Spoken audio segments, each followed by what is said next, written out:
Buffalo will now play 2 straight in Detroit as they're scheduled to face the Lions on Thanksgiving. The Bills will want to get back in the victory column this week after losing their last 2 games, and Buffalo currently sits 3rd in the AFC East behind the Dolphins and Jets, which make those 2 divisional losses even more of a factor. However, ESPN Analytics still gives them a 58% chance to win the division. Stephen A., do you see the Bills winning the AFC East? I can still see it happening. Yeah. It's a challenge. Yeah. Miami has arrived. I love to see Tyreek Hill and Waller. Yeah.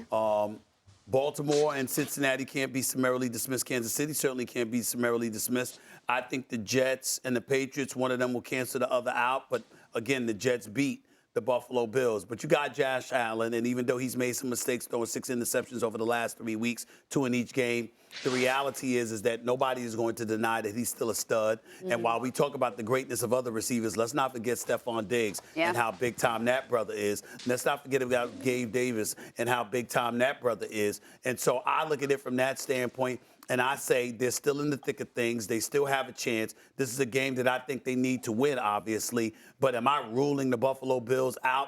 No, despite not liking what I've seen from them over the last few weeks. I'm still not ruling them out. I am not ruling the Buffalo Bills out, but the Miami Dolphins are the best team in this division. And, you know, sometimes you got to just throw away all the things that you thought you knew about people when they give you new information.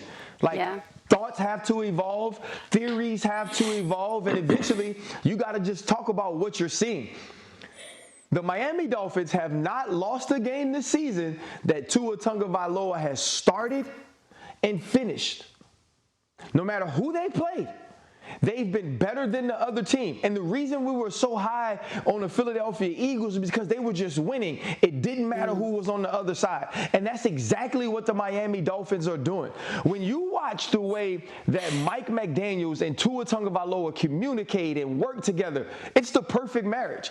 And I thought Mike McDaniels was full of crap when he was on the plane and he was talking to Tua, oh, man, I believe in you, woo, woo, woo. I thought that was coach speak. No, dude is dead serious. And now Tua Tagovailoa believes in himself. Tua Tagovailoa believes in that coach, and the team believes in Tua Tagovailoa. All that stuff Tyreek said in the offseason, that's why he keeps reminding us, because every time Tua plays, he reminds us too.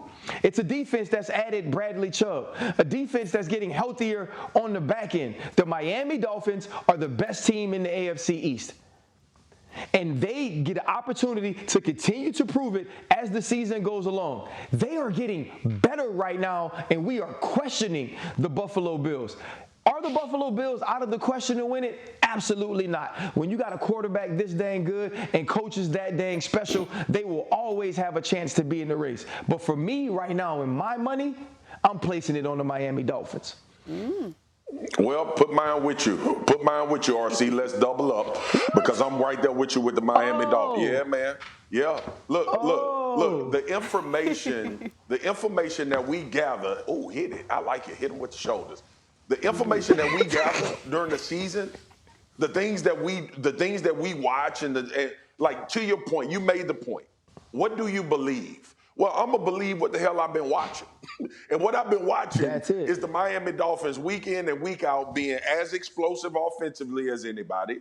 Tua, who we questioned and things we wanted to know and wanted to find out. Well, he the damn show answered them questions right now as we sit here going into week 11.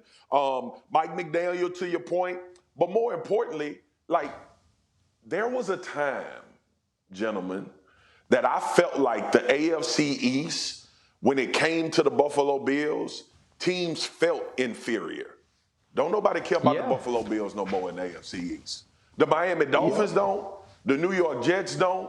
And look, that doesn't mean that the Buffalo Bills aren't difficult to play. That doesn't mean they aren't a really good team. And it wouldn't shock me at all if they ended up being the representatives in the AFC in the Super Bowl. Agreed. It would not shock me at all. Agreed. But the psychology of this division has changed. Do y'all remember the talks that we had leading into the season? It was so clear-cut that the Buffalo Bills were going to dominate the AFC East that we started talking about the AFC West and how good a football it was going to be when it came to the quarterbacks. We completely put this away and to bed when it came to the Buffalo Bills. The Miami Dolphins said, no, sir, we're going to make these moves. We're going to pay $100 million to a wide receiver to become more explosive. While we already got one of the most underrated explosive wide receivers in Jalen Waddle, they go out and get Tyreek Hill. They make moves during the season to go get Mostert and bring in Jeff Wilson Jr. This front office, Yeah, and they running it too. Mike McDaniel, and everybody else in this organization with Miami said, oh, this quarterback way better than we thought he was. Oh, we ain't really that far away from the Buffalo Bills than maybe we even thought. But definitely we not as far away than the general public thought. And then the New York Jets with these young goons that I talked about on NFL Live. They don't care about how we felt about the Buffalo Bills. They didn't care what the Buffalo Bills did in the game against the Kansas City Chiefs when we raved about it being one of the greatest we've ever seen. The Buffalo Bills got to reestablish who they are in the AFC East. And I don't think Miami and the New York Jets going to get out of the way too easily. Thanks for watching ESPN on YouTube. For live streaming sports and premium content, subscribe to ESPN+.